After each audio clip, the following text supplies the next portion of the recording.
When I gave my life to the Lord, I was a stripper, and I made a decision to completely change my life. I had no idea where to go to church, what to do, how to dress, and one day I was sitting out at a coffee shop, and some girls were walking around, and they were telling everybody about their church. Well, I was so excited. I thought, this is going to be it. This is going to tell me where I can go. Maybe they'll be my friends. And instead, they took one look at me and the way I was dressed and how I looked and gave me a dirty look and passed me over. I was going into 4th grade, and that summer my parents sat me down and told me that they were getting a divorce. And I remember being blown away by that.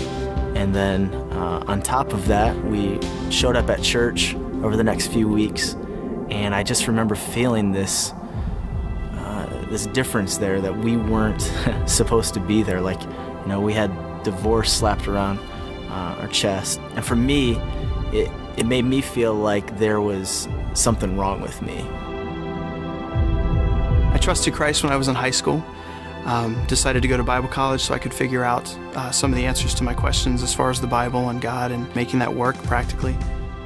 During my senior year, I really felt like instead of getting answers and getting help with some of my questions, I got rejected, in so much as even the college president calling me out in one of the classes and basically saying, if you still have questions this late in the game, you just don't get it. I grew up in a church for 20 years, and when I went to college, I made a few mistakes and got pregnant out of wedlock. I knew there would be trouble, I knew there would be gossip, but I never expected a phone call from the pastor asking me to resign my membership. Well, for the first time in my life, I was really coming back to God. I was trying to really reconnect with Him, and my life was a mess. I was going through a divorce, I was in debt, I didn't have any friends, and so I actually wrote a letter to a friend of mine that I knew from high school. I knew that she was a pretty strong Christian, and I thought maybe we could start up a friendship. So I sent her a letter, and a couple weeks later, I got a package back in the mail, and I opened it up, and there was no letter. It was just a pamphlet on why divorce is a sin. Well, I struggled with same-sex attraction all my life, and being a Christian and brought up in a Christian home, Christian school, I had difficulties dealing with it, and went to my pastor because I knew there was some kind of issue with me, that I had some problems, and instead of receiving spiritual guidance, I received, hatred, and I was condemned, and I was asked to leave the church.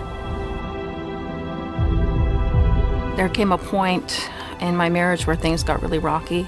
I made a decision to trust the people at the church and start telling them about what was happening. And I expected them to try and understand. I expected them to help, to accept us, broken like we were, but instead they judged us, they judged me, they blamed me.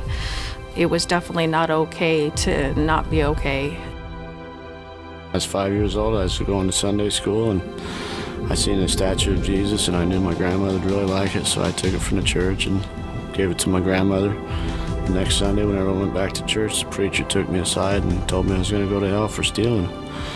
And it really scared me, and that really turned me off. And I asked my mom if I had to go to church anymore, and she said not if I didn't want to. So I stayed away from church for 31 years, and I pretty much went to hell for the next 31 years.